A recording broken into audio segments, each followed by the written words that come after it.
ગુજરાત ગૌણ સેવા પસંદગી મંડળ દ્વારા લેવાયેલ મહેસૂલી તલાટીનું પેપર સોલ્યુશન, જેમાં ગુજરાતી સાહિત્ય વિભાગ આપણે કવર કરીશું. આ પ્રશ્નપત્ર આવનારી ગુજરાત સરકારની તમામ પરીક્ષાઓ માટે ઉપયોગી સાબિત થઈ શકે એમ છે. પ્રશ્ન 1. ગુજરાતી સાહિત્યના પ્રચાર અને પ્રસાર માટે ગુજરાતી ભાષા સાહિત્યના પરદેશી પ્રેમી એલેક્ઝાન્ડર કિન્નોર્ક ફાર્બસ દ્વારા ગુજરાત વર્નાક્યુલર સોસાયટીની સ્થાપના કરવામાં આવી. આ કાર્યમાં તેમને તેમના કયા સાહિત્ય ગુરુનો સંપૂર્ણ સહયોગ સાંપડ્યો હતો? જવાબ છે કવિ દલપતરામ, જેમની છબી અહીં બતાવેલ છે. કવિ દલપતરામનો જન્મ એ સૌરાષ્ટ્રના વઢવાણ ગામમાં થયો હતો. તેમના વિગતે માહિતી એ નીચે બતાવેલ મુજબ છે. ફાર્બસ સાહેબની વાત કરીએ તો ફાર્બસ સાહેબની આ છબી છે. ફાર્બસ સાહેબ એ ગુજરાતી સાહિત્યના ચાહક એવા અંગ્રેજ હતા. તેમનો જન્મ લંડનમાં થયો હતો. વિગત નીચે આપેલ છે. પ્રશ્ન 2. નીચેનામાંથી રતિલાલ બોરીસાગરની કૃતિનું નામ જણાવો. જવાબ છે સંભવામી યુગે યુગે. રતિલાલ બોરીસાગર નો અભ્યાસ PhD સુધી હતો. વ્યવસાય શિક્ષક, પ્રોફેસર, સરકારી ઓફિસર રહી ચૂક્યા છે. તેમની વિગત આ મુજબ છે. પ્રશ્ન 3. નીચે દર્શાવેલ જોડકા યોગ્ય રીતે જોડો. અહીં આપણે સીધો જવાબ જોઈએ છે. અ. જનની જોડ સખી નહીં જડે રેલોલ, બોટાદકર. દામોદર ખુશાલદાસ બોટાદકર. જન્મ બોટાદ, ગુજરાત છે. વ્યવસાય તરીકે કવિ અને શિક્ષક રહી ચૂક્યા છે. બ. યા હોમ કરીને પાડો ફતે છે આગે, નર્મદ. તેમનો જન્મ ઓગસ્ટ 24, 1833 સુરતમાં થયો હતો. ઉપનામ છે નર્મદ. ક. વાગે છે રે વાગે છે, વૃંદાવન મુરલી વાગે છે, મીરા. પાન લીલું જોયું ને તમે યાદ આવ્યા, હરીન્દ્ર દવે. હરીન્દ્ર દવે હરીન્દ્ર જયંતિલાલ દવે. જન્મ 19 સપ્ટેમ્બર 1930 ગુજરાત. તેમને જે પારિતોષિક મળ્યા છે એ નીચે મુજબ છે, હાઇલાઇટ કર્યા છે એ મુજબ છે. આ એમની કવિતા છે. માનચતુર અને ધર્મલક્ષ્મી એ કઈ નવલકથાનો અંશ છે? જવાબ સરસ્વતીચંદ્ર. આ નવલકથાની લોકપ્રિયતાને ધ્યાનમાં લેતા તેમની વાર્તા મુજબ હિન્દી ભાષામાં ચલચિત્ર પણ બનાવવામાં આવ્યું છે. તાજેતરમાં ગુજરાતી સાહિત્યનો જ્ઞાનપીઠ એવોર્ડ મેળવનાર લેખક શ્રી રઘુવીર ચૌધરીની પ્રથમ નવલકથાનું નામ જણાવો. જવાબ પૂર્વરાગ. રઘુવીર ચૌધરી સાહેબની આ છબી છે, જેમનો જન્મ 5મી ડિસેમ્બર 1938ના રોજ થયેલ છે. રહેઠાણ આણંદ છે. વ્યવસાય અધ્યાપન, વિવેચન અને સંપાદન. વતન બાપુપુરા, મહેસાણા જિલ્લો, ગુજરાત. તેમની પ્રથમ નવલકથા પૂર્વ રાગ છે, જે 1964માં પ્રસ્થાપિત થઈ હતી. પરીક્ષામાં આપણને આ પૂછ્યું છે, પણ એમને જે જ્ઞાનપીઠ એવોર્ડ મળ્યો છે એ અમૃતા નવલકથા માટે મળ્યો છે. તો પરીક્ષામાં આ વિગત ધ્યાનમાં રાખવી. વિદ્યાવાચસ્પતિની સન્માનનીય પદવી મેળવનાર પ્રખર સાહિત્યકાર, સંશોધક, સંપાદક અને ચરિત્રલેખક કે.કા. શાસ્ત્રીનું પૂરું નામ જણાવો. જવાબ છે કેશવરામ કાશીરામ શાસ્ત્રી. આ તેમની છબી છે. કેશવરામ કાશીરામ શાસ્ત્રીનો જન્મ 28મી જુલાઈ 1905 માંગરોળ, જિલ્લો જુનાગઢ, ગુજરાતમાં થયેલ હતો. તેમને અલગ અલગ જે સન્માન મળ્યા છે એની માહિતી અહીં બતાવેલ છે. પરીક્ષામાં આવું પૂછાતું હોય છે કે ભારત સરકાર તરફથી તેમને પદ્મશ્રી ક્યારે મળ્યું હતું? તો જવાબ છે 1976. કીર્તિદેવનો મુંજાલ સાથે મેળાપ પ્રકરણ લેખકની કઈ નવલકથામાંથી લેવામાં આવ્યું છે?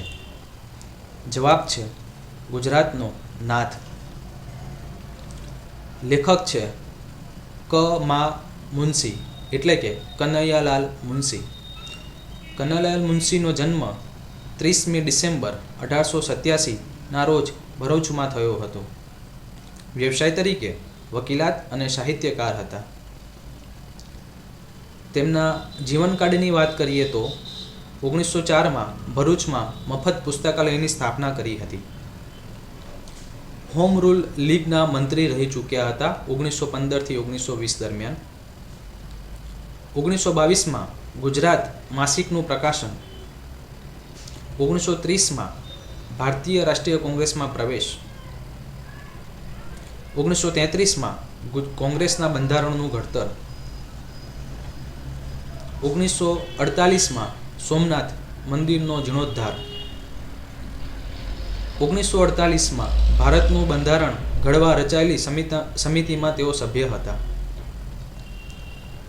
અને 1960માં રાજકારણમાંથી તેમણે નિવૃત્તિ લીધી હતી. નીચે દર્શાવેલ જોડકા યોગ્ય રીતે જોડો. સુરસિંહજી ગોહિલની કૃતિ છે કાશ્મીરનો પ્રવાસ. આ એમની કૃતિ છે, પુસ્તક છે કાશ્મીરનો પ્રવાસ. સુરસિંહજી ગોહિલ વિશે વાત કરીએ તો તેમનો જન્મ 26મી જાન્યુઆરી 1874ના રોજ લાઠી, અમરેલી જિલ્લામાં આવ્યું છે ત્યાં થયો હતો.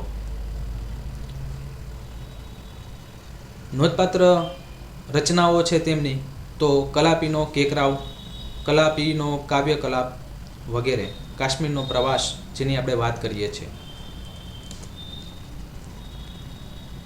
નન્નાલાલ દલપતરામ. જવાબ છે મહેરામણના મોતી. કનૈયાલાલ મુનશી તપસ્વીની. ઉમાશંકર જોશી મહાપ્રસ્થાન. ઉમાશંકર જોશીનો જન્મ 21મી જુલાઈ 1911 બામણા ગામે થયો હતો જે હાલ સાબરકાંઠા જિલ્લામાં આવેલ છે. તેમનું ગુલામનું નામ છે વાસુકી. વારંવાર ઘણી બધી એક્ઝામમાં, પરીક્ષામાં આ પ્રશ્ન પૂછાતો હોય છે અને પૂછાયો છે. તેમની રચનાઓ એ નીચે મુજબ છે. તેમને ઘણા બધા પુરસ્કાર અને એવોર્ડ્સ મળ્યા છે. સૌપ્રથમ એટલે કે જ્ઞાનપીઠ એવોર્ડ 1967માં તેમને મળેલ હતો. ત્યારબાદ રણજીતરામ સુવર્ણચંદ્રક, નર્મદ સુવર્ણચંદ્રક વગેરે એવા ઘણા નાના મોટા પુરસ્કાર એમને એવોર્ડ થયા હતા. તેઓ 1968માં ગુજરાત સાહિત્ય પરિષદમાં પ્રમુખ હતા. તેઓ ગુજરાત યુનિવર્સિટી જે હાલ અમદાવાદ ખાતે છે 1970માં તેઓ ત્યાંના ઉપકુલપતિ હતા. રાજ્યસભાના સભ્ય પણ હતા 1970થી 1976 દરમિયાન. મોહન અને મહાદેવ ચરિત્રખંડના લેખકનું નામ જણાવો. જવાબ છે નારાયણ દેસાઈ. નારાયણ મહાદેવભાઈ દેસાઈનો જન્મ 24મી ડિસેમ્બર 1924 વલસાડ એટલે કે દક્ષિણ ગુજરાતમાં થયો હતો. તેમના વિશેની માહિતી એ અહીં દર્શાવેલ મુજબ છે.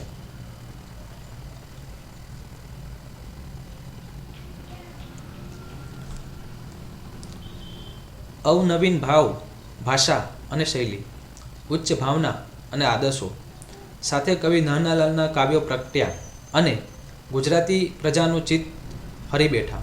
આ કવિવર નન્નાલાલને ઉગ્યો પ્રફુલ્લ અમી વર્ષણ ચંદ્રાજ કહી પોતાના શબ્દોમાં કયા કવિએ બિરદાવ્યા હતા? જવાબ છે મણિશંકર રત્નજી ભટ્ટ. આ તેમની છબી છે જેને કાંત પણ કહેવામાં આવે છે.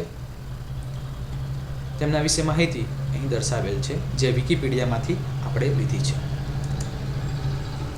રંગ તરંગ ભાગ 1 થી 6 ના લેખક કોણ? જવાબ જ્યોતિન્દ્ર દવે.